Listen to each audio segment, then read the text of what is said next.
د ټولنو سارنۍ خپرونې د ورځې بحث برخې ته ښه راغلاست.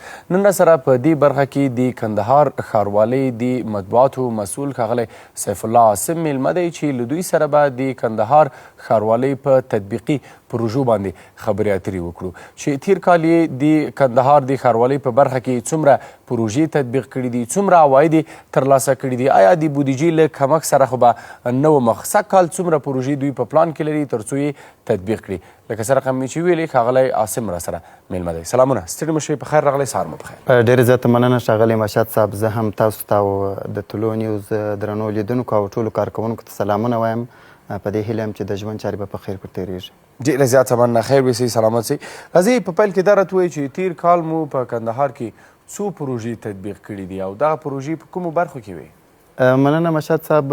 کندهار ښاروالۍ په 1403 کال کې چې اوس فعلا تازه تېر سوی دی 29 پروژې انکشافي پروژې پلان کړي وې. دغه 29 پروژې په مختلفو برخو کې وې. ځینې پروژې د سړکانو د جوړولو په برخه کې وې، ځینې پروژې د مندونو، کانالونو، ویالو د چریو جوړولو په برخه کې وې، ځینې د ښار د تنظیف او سرسبزي په برخه کې وې، ځینې د بندونو د جوړولو په برخه کې وې، ځینې د ښار د ښایست په برخه کې، د ښار د تنویر په برخه کې وې. په مختلفو برخو کې موږ مختلفې پروژې درلودلې.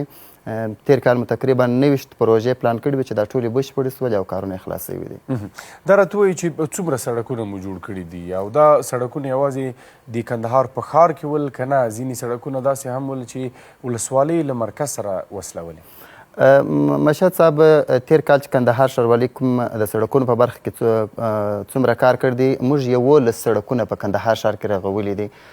دا خو سړکونه خو نه بیا مختلف دي، ځینې ډېر غټ وه، ځینې داسې کوچني وه.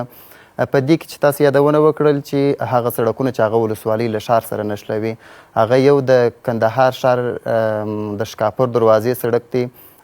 دا ډېره غټه پروژه به دا موږ تقریبا په 2 کالو کې بشپړه کړه، په 1402 کال او 1403 کال کې. مسؤلیت یې د کندهار ښاروالۍ درلوده؟ بلکل و، ټوله کار یې د کندهار ښاروالۍ مربوط و. د کندهار ښاروالۍ په انکشافي بودیجه سره جوړ سو. تقریبا پر دغه یوه سړک باندې 200 میلیونه افغانۍ لګښت رالی. د دې سړک کارونه د دغه 1403 کال چې اوس تېر سو، د دې په دا وروستۍ روبه کې ټوله کارونه بشپړ سول. دا د کندهار ښار سره د ډنډ ولسوالۍ، کندهار ولسوالۍ د ډنډ ولسوالۍ دا د کندهار ښار سره نښلوي. بل سړک چې هم په دې کال په وروستیو کې جوړ سو، هغه د 15مې ناحیې اړوند د زابر غاړې په نوم یو سړک و، تقریبا 2.5 کیلومتره سړک و. دا هم ډنډ ولسوالۍ او پنجوایي ولسوالۍ د کندهار ښار سره نښلوي. نور مختلف سړکونه و، ځینې داسې سړکونه و چې هغه بند و، کندهار ښاروالۍ هغه سیمې استملا کړلې. که څه هم د سړکونو هغه اندازه چې وه هغه به ډېره کمه وه، خو ارزښت یې ډېر زیات و، یعنې ډېره اوږده لار مو د دغه سړکانو په وصل کولو سره لنډه کړې ده. ځینې وصلېدونکي سړکونه وه، ځینې د ښار په منځ کې سړکونه وه، او ځینې بیا هغه سړکونه چې ولسوالۍ یې د ښار سره نښلولي دي. تاسو په پیل کې په خپلو خبرو کې ویلي چې نږدې 29 پروژې مو عملي کړي دي هغلته. تیر کال یوازې همدغه پروژې په پلان کې وې که نه تعداد یې ډېر و، خو د بودیجې د کمښت له امله تاسو ونه شوی کولی چې دا پروژې تطبیق کړئ؟ نه، همدغه 29 پروژې مو پلان کړي وې او همدغه 29 پروژې بشپړې سولې. د کندهار کې چې د ښاروالۍ څومره بودیجه راټولوي، د نور یعنی کال په کال د څومره بودیجه ټاکل کېږي، کال په کال ډېرېږي کمیږي نه. یعنی تقریبا د تېرو 10 کالو کې چې حساب ورته وکړې، موږ ډېر مخ ته تللي یو. د امارت په راتګ سره کندهار ښاروالۍ بودیجه کال په کال ډېرېږي. اوس موږ تېر کال څومره بودیجه راټوله کړې ده، د کندهار ښاروالۍ په تاریخ کې تر دې دمه پورې دومره بودیجه نه وه راټوله سوې. یعنې تاسو بودیجه د کندهار له عوایدو څخه تمویلوئ او دغه عواید له کومه ځایه ترلاسه کوئ بیا؟ کندهار ښاروالۍ یوازې کندهار ښاروالۍ نه ده، د افغانستان ټولې ښاروالۍ چې دي دا د دې عواید هغه عواید دي چې د همدغه ښاریانو څخه راټولیږي. د صفایي ټکس په نامه باندې دي، د جوازونو په نوم باندې دي، د خټو امرونه دي. یعنې د دولت د بودیجې څخه ښاروالۍ ته ځانګړې بودیجه نشته چې ورکړي. دغه کومې پیسې چې دی د ولس څخه راټولوي، د ښاریانو څخه راټولوي، بیرته په همدغه ښار باندې مصرفیږي. ښه، دا راته وایي چې سږ کال تاسو په کومو برخو کې نوې پروژې په پلان کې نیولې دي او تعداد یې څو ته رسیږي؟ سږ کال مو 13 لویې پروژې پلان کړي دي. په دې کې ډېرې لویې پروژې هم شته. یوه تر ټولو لویه پروژه چې اوس فعلا یې د سروې او ډیزاین چارې روانې دي، دا که په کندهار ښار کې پلی سي دا به په ښار کې یو لوی تحول رامنځته کړي. د کندهار ښار سردار مدد خان څلورلارې څخه شروع احمدشاهي جاده چې ده تر سردار مدد خان څلورلارې پورې په مخکې کلونو کې جوړه سوې ده. دا اوس نوې د کندهار ښار په زاړه کلي اردو کې یعنې فرقه ورته وایي دا په دې کې وځي. دا ټوله سیمه استملاک کېږي. کلي اردو چې دی هغه دولتي مځکه ده او پاس له کلي اردو څخه بیا تر سردار مدد خان څلورلارې پورې دغه ټوله سیمه استملاک کېږي. د کلي اردو چې وځي بیا د میرویس روغتون څخه شروع بیا تر ډنډ چوکه پورې دغه ساحه ټوله استملاک کېږي. یعنې د 40 متره په پلنوالي سره او 4 کیلومتره په اوږدوالي سره دا جاده وځي. کله چې دا جاده وځي هغه په اصطلاح د کندهار ښار صاحب سره خلاص سي او کندهار ښار ته به یو نوې بڼه ورکړي. دغه پروژه په پلان کې د وسپې لاندې کارونه ښه په چټکۍ سره شروع دي چې کله د سروي و ډیزاین او استملاک کار خلاص انشاءالله د کال وروستي ته کېدای سي د تخریب چارې هغه استملاک سیمې تخریب سي د دې کارونه شروع سي او ساختماني چارې را شروع سي. بله لویه پروژه چې ده هغه د ډنډ چوکه څخه بیا بیرته شروع تر باغ پوله پورې یو بله پروژه ده. دا هم ډېره غټه پروژه ده. دا سړک خو مخکې جوړ دی 2 طرفه سړک دی خو دا موږ تقریبا د 80 متره په اندازه سره نور پراخ کوو چې دا ساحه ډېره پراخه سي. رش باندې زیاتې ترافیکي ګڼه ګوڼه زیاتې نو چې اوس دا ساحه پراخه سي بیا به دغه بېنظمي و دغه رش به ډېر کم سي.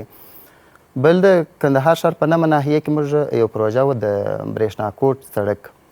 دا هم ډېر کمبر و 2 لینه سړک و خو کمبر و ډېر زیات رش و. د روزګان ولایت و د روزګان ولسوالي و د کندهار ځینې ولسوالۍ لکه شاولي کوټونه و ارغنداب و دا پر دې سړک رامات و. دا هم تېر کال هغه پراخه مکړي تقریبا 10 متره پراخه سو. هغه ته تخریب چارې مکمل بشپړې سولې. نو سږ کال په پلان کې د خیر چې د دې ساختماني چارې شروع کړو. یوازې د سړکونو پروژې دي که نه ځینې نورې برخې هم شته دي چې تاسو هغلته پروژې لري او تطبیقي په مختلفو برخو کې پروژې دي. اوس د سږ کال لپاره چې موږ پروژې لرو هغه یو خو د سړکونو د کریزي په برخه کې دي. دغه لوی پروژې وي. ځینې نورې هم ستا په مختلفو ناحیو کې د کریزي پروژې دي. د کوڅو د کانکریټ کولو د چریو د مندونو د کانالونو جوړولو په برخه کې پروژې لرو. د سرسبزي په برخه کې مختلف پروژې لرو. د تنظیف په برخه کې پروژې لرو او همدارنګه د ښار د تنویر په برخه کې مختلف پروژې لرو. پروژې مو ډېرې پلان کړي دي. 10 پروژې دي.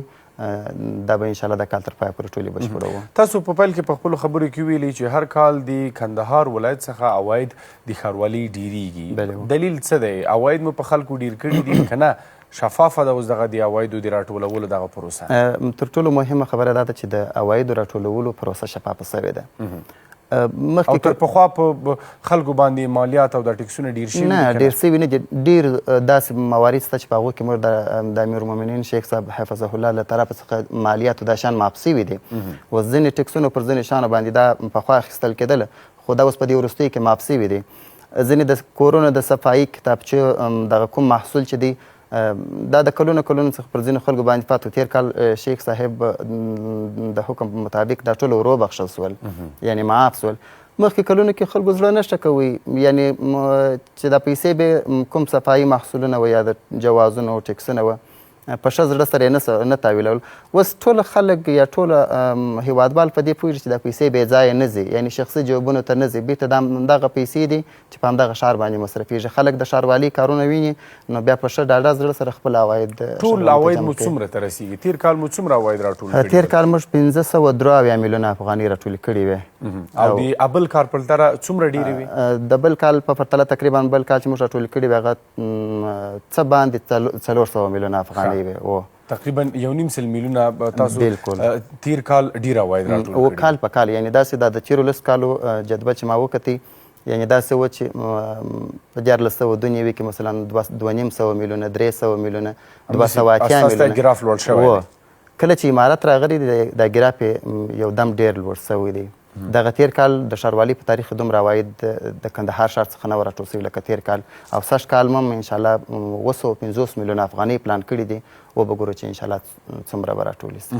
دا راته وایي چې د کندهار ښار د سرسبزۍ لپاره مو څومره پروژې څه کالې ځانګړې کړي دي؟ تېر کال مو څومره پروژې هغلته تطبیق کړلې؟ کندهار ښار ډېر ښه ښار دی، ډېر لوی ښار دی، خو سرسبزي پکې ډېره کمه تر سترګو کېږي.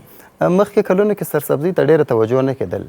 یعنې که به ښاروالۍ څه سرسبزي نهالان کښېنول تر ډېره حده توجه نه ورته کېدله بیرته به وسول. اوس د امارت په راتګ سره ډېره زیاته توجه ورته سوې ده. تېر کال موږ د ښار په مختلفو برخو کې یوازې دا د چیرکا چې اوس تېر سو موږ د 40,000 څخه زیات نهالان د ښار په مختلفو سیمو کې کښېنول.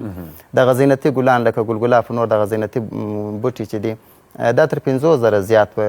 البته 90,000 د 90,000 په شاوخوا کې موږ دغه زینتي ګلان هم ایښي وو د کندهار ښار په مختلفو سیمو کې او د ښار مختلفو سړکونو جادې مو هم سرسبک دا اوس کال دا اوس تېر پسرلی چې تېر سو په دې کې موږ د احمد شاهي جاده چې ورته وایي دا تر میدانه پورې د شوراندام د کوتل څخه شروع بیا تر میدانه پورې دا مخکې نه وه سرسبزه دا مو ټوله سرسبزه کړل. دلته مو مختلف نهالان کښېنول او بله ښه خبره ده چې د اوبو قطرهیي سیستم یعنې ډریپ سیستم دا مو ورته برابر کړي. نور به دغه د وچولو مشکل بیا تر ډېره حده نه وي. هغه سیمو کې چې به نهالان د اوبو له کمښت سره مخ وچېدله به هغه سیمو کې چې د اوبو کمښت و هلته مو نوې برمې وولې. نو مختلفو نور سیمو کې هم کندهار ښار کې د اشکاپور دروازې سړک چې ما یادونه وکړه دا 3 کیلومتره و. د دې منځ ټوله سرسبز سو نهالان او ناجوګان پکښې کښېنول سول. یوه وروستۍ پوښتنه کومه په لنډ ډول راته ځواب کوي. طبعا ولسوالۍ چې دي د کندهار د ښاروالۍ مربوط نه کیږي. هغوی ځان ته د انسجام یو ریاست لري. د ولسوالیو د انسجام یو ریاست دی چې ښاروالۍ په هغو کې کار کوي. زما په نظر باندې دا نوم یې همداسې دی د ولسوالیو د ښاروالۍ د انسجام ریاست. له هغو سره تاسو څومره په اړیکه کې یاستئ؟ په ولسوالیو کې څومره پروژې تطبیقي کړي؟ هغه ستونزې چې د ښاروالۍ په برخه کې شته دي خصوصا په ولسوالیو کې څومره حل شوي دي؟ کندهار ښار ټولو ولسوالیو کې چې کومې ښاروالۍ کېدای شي ځینې ولسوالۍ کې ډېر فعاله نه وي. ولسوالۍ نفوس یې هم کم وي. تر ټولو ډېره فعاله ولسوالۍ چې ده یعنې هغه ډېر زیات نفوس لري هغه د کندهار ولایت د بولدک ولسوالۍ د سپین بولدک د هغه ښاروالي هم ډېره فعاله ده. مختلفې پروژې لري. هره ولسوالي به ځان ته خپل د عوایدو ته په کتلو سره پروژې تطبیقوي. خو کندهار ښاروالي چې د دوی سره کوم همکاري کوي مختلف وختونه موږ د ظرفیت لوړونې پروګرامونه د دوی دپاره جوړ کړي دي. د همکاري په برخه کې چې دوی د کندهار ښاروالۍ څخه په کومو برخو کې د همکاري غوښتنه کړې وي پر وخت مو هغه همکاري ورسره کړې ده او دوی دپاره مختلف پروګرامونه جوړ کړي دي. ډېره زیاته مننه ناصم صاحب چې مننه ستاسو ګډون مو راسره وکړ او د کندهار ښاروالۍ اطلاعات او معلومات مو له موږ سره شریک. مننه خوشحاله اوسئ. کور ودان خیر اوسئ.